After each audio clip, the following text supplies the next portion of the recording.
Hey guys, today I'm going to tell you how to use Claude AI to manage your to-do list or priorities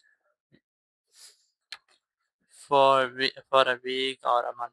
If you are using Claude AI to create your to-do list of a week or of a month, and you also want to set your priorities, so let's see how you can do that. You just have to simply open your browser, and here you have to make sure that you're signed into your account, and you can also try it in your new chat, or you can continue from only recent chat you want.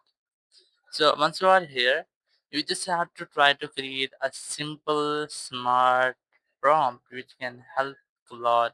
What do you want? So for example, I'm gonna add something here.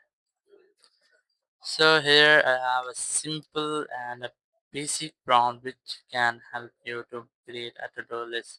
So here you have to paste your list. If you have a PDF file or a document file, so you can also try to upload that here by using add files and photos.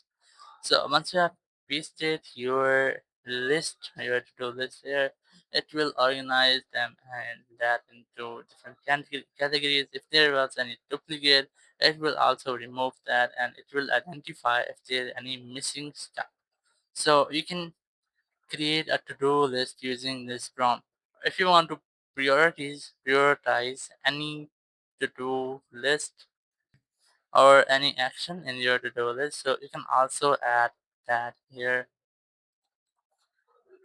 So once you are here, you have created this prompt. You just have to go to the next line, and here you have to add this prompt, which is prioritize these tasks using SOR metrics or urgent or important, and explain why each task belongs in its category. Once you have done, you just have to create a new line, and here you have to paste your tasks you want to prioritize. So in this way, you can easily create a to-do list and prioritize your tasks using Claude AI. Thank you very much for watching the video. Until next video, bye bye.